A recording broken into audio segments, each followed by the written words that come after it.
This is another core issue. See, I like talking about core issues because it's like if you talk about the core issues, then all the kind of more surface level, superficial issues, they dissolve when you dissolve the core issue. So we like to talk about core issues. And how do I know about core issues? Besides my own experience, because when I do private sessions, when I do groups, this core issue keeps coming up. Their question might be another question, but the answer to the question is this core issue. What's core issue? This self-judgment around why am I having this struggle and this pain? And then there's the unconscious, sometimes conscious comparison that people do when they look at other people, especially videos and books or people you don't know. This is the worst way to compare because you don't know. You don't know. People who are good actors, which they're many, and their intellect maybe is a bit developed. They have a natural aptitude for being able to articulate certain things if they read enough and watch enough stuff. You know, there's people who can articulate and talk more eloquently about God than a true master. Intruders are coming. So I won't lose focus though. It's a girl. We have to be, gotta be nice. I remember there was a girl in the comment told me something. Hi, good. She said when you see, she was trying to school me on like, because she saw me pass a girl. Now a guy's coming. Guys doesn't matter. But she was schooling me. Damn, there's a bunch of intruders. Hi, good. So we're almost through that now. All right, good. So she was trying to school me on how to pass the girl properly, making her feel comfortable. I don't remember what her advice was, but I said, well, didn't I do good enough? I smiled. Isn't that enough? All right, everybody has their ideas, you know. But when you're in the moment, you just see what to do. You smile, or I do my 2 fingers. I like that. How they react, it's not my business, you know. It's coming from a good place, that's enough. All right, back to, see, I might have forgot a little bit. Okay, no, I didn't. So there's some people who can articulate these things very well. So then, on paper, it looks like, whoa, man, how are they like so enlightened? Oh my God. No, they can just articulate it well. That's all it means. I have personal experience with this. That means that I used to teach yoga, but it wasn't commercial yoga. I didn't have a big class, and everybody now, like, you know, all the girls in front and wear tight clothes when you do it, so I can see things. No, it wasn't like an exercise class. It was one-on-one basically, and a lot of times we didn't even get to the postures because the talking, their life was such a mess. It's like we got to straighten some other things out first. But the point is, I was a so-called yoga teacher in the U.S. in Bali for a few years when I was like late 20s or something, and man, I talked it real good too. I wrote a book. I had a book. I'd sell my book and I'd wear all white and, you know, teach yoga. But man, I didn't have it. You know what I'd do at night when I was in Bali? So I'd teach yoga in the day, and then at night I'd transform into a dopamine addict. And I would go, because there's a lot of ladyboys in Bali, and they used to chase me. I just liked them chasing me. I didn't want them to catch me. Yeah, that you can get in trouble because they'll try to do stuff to you. So, but I liked when they chased me, you know. So I would wear like a sarong or something, and then I'd drive my motorbike at like 1 a.m, and then they'd just all come and swarm me, you know, and try to chase me. That was fun. Then in the morning, I put the white back on. Namaste. See, so I know how it works. So, you know, being able to talk about this stuff, that's God's business. If he wants to express that way through a certain form and have this form, you know, disseminate some spiritual subjects to the populace, okay. But another being could be very quiet, live in some village, full on awake and doesn't even know it. You ask them like, I can see like, whoa, you're dialed in. Can you give me some pointers or something? They'll just smile. So yeah, you know what? Everything's okay actually. Like, you're fine. Yeah, I know, but like, can you give me some pointers? I don't know what you mean. Like, point. What do you want me to point to? They don't, you know, because they're not being called to do that. That's not the function that they're here to fulfill. All right, so the reason I'm saying all these things is because you can be, those are the two ingredients that cause this self-talk and perpetuate and accentuate the struggle and pain you already have. Because you start judging yourself. You're like, why am I in pain? I'm like doing the spiritual practice better.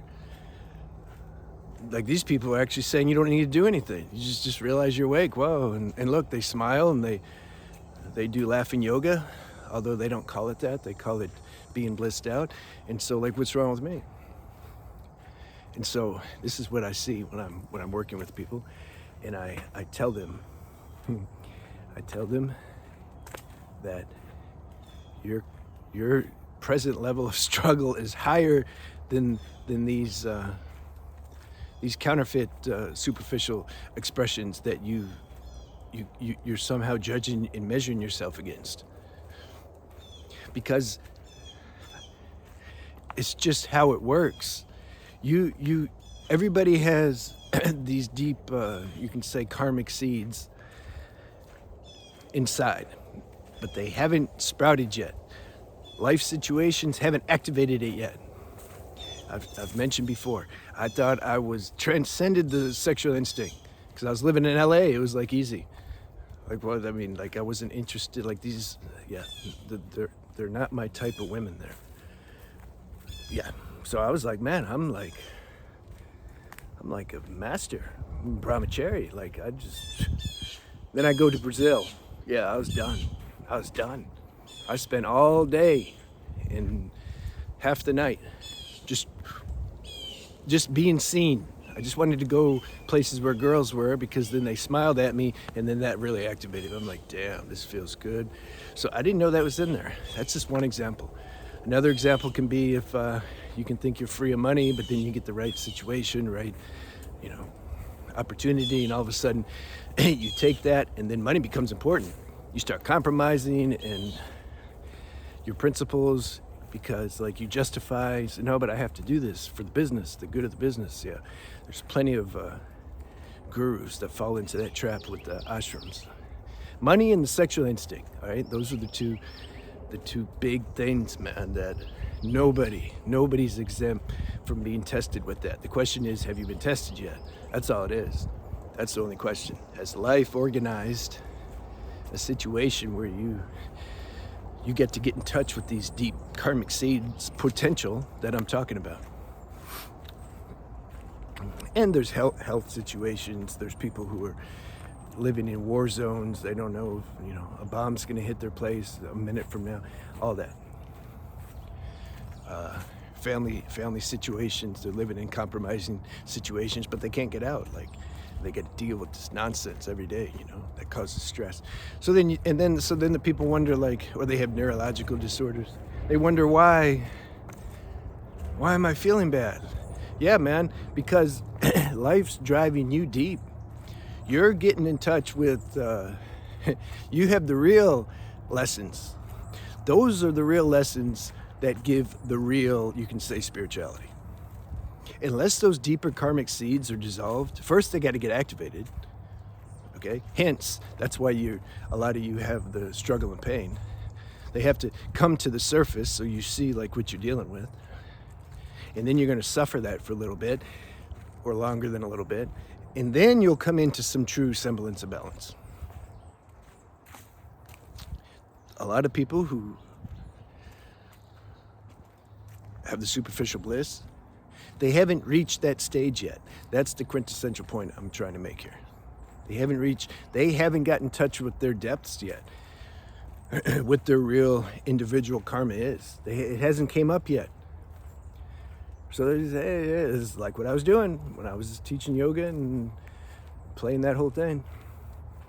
Wow, you're so peaceful, they tell me. Yeah, on superficial level I was. On level of depth, I wasn't. Now, people could think maybe I'm less peaceful, but actually I'm more peaceful than I was back then when they were saying I'm peaceful. You have to have eyes of depth to be able to read somebody, but you don't have those, you don't get gifted those glasses until you're in touch with your own depth. So you have to realize there's no mistakes and you're doing fine. You just are. The more pain and struggle you have, the better, actually, on some level. That means there's nothing hiding anymore. Once you get through this, like, that's it. You're gonna be just cool. Not gonna be permanently enlightened. There's still gonna be little things that come up and you gotta like rub that out. That's fine, like who cares? I was talking, somebody was sharing, we were doing a group about, he said he's just bored now. He said, he's older, see? He's older, he knows, like he's went through, man, I've been working on this stuff and I'm, self-judgment and what's wrong. He says, man, I'm done with it. I'm so bored with this whole stupid thing now. I said, yeah, but it's like a nice boring, isn't it? Yeah, it's nice. It's not the mind calling off the search. I've made videos about that before. But you can't understand this until you're like there to understand it. So that's the thing nowadays. I was talking to a friend. You have these subtle pointings and teachings that anybody can get access to because of the internet. Back in the day, you have to find these people. You'd have to go search them out. That's a good deal. And so then the teacher it would just be nice. Then everybody there would like appreciate what they're saying. You don't have a bunch of just unconscious, ignorant people like making comments on things that they don't even know what they're talking about. They don't even understand what they're hearing, but yet they think they understand. Like, that's what's happening nowadays. The more depth that somebody's sharing, your audience should be small. If your audience is too big, you need to look at yourself. You might be selling out. Because collectively speaking, most aren't going to get this. So I think that was the main point I wanted to touch on. Is there's nothing wrong with this struggle and pain. It's actually a blessing. It just takes a little bit to see that. You'll see that at some point in retrospect. And what was the other thing, though? I mean, that was the main thing. So at least I hit the main thing. There was something else. I don't know. Make another video about that. All right, so let me know if you got that point. If that resonates, you bring this self-acceptance into your situation, whatever it is. The problem, we're designed and conditioned by society and all this nonsense you see about here, buy this course, buy this technique, this will fix your problem. Stop trying to fix your problems. Bring some acceptance into your problems. That's why I had the private session webpage changed a bit. I want to find those people who understand that already. Not think there's some magic elixir out there and, oh, this person has it. I just need them to give it to me. No, it's not like that. I want those people who actually, they understand, like, you can't get away from life, and that's not the solution, to keep trying to fight life and resist life and find the technique to fix your issues. No, bring some self-acceptance into your issues and then watch the alchemy do its thing. You can use the mind to try to solve things, or you can let the universal alchemy do it. Yeah, you choose the greater. You'll find out the greater because the mind is very limited and all that stuff stops working after a certain point. That's how I like that's what I mean. That's how I come to realize it. Yeah, we have no choice except to go through this evolutionary journey so that we come to realize these things. Those people who have realized these things or on the cusp of realizing these things, these are my main audience, and these are the people I like to do private sessions with, and also put together little private groups that we do sometimes, because then there's some continuity in the energy field, and then it's like coming to a lunch, brunch, whatever, and everybody brings their own treat and everybody likes the food. It's like that, see, because there's some continuity in the frequency. All right, I'm out. See you.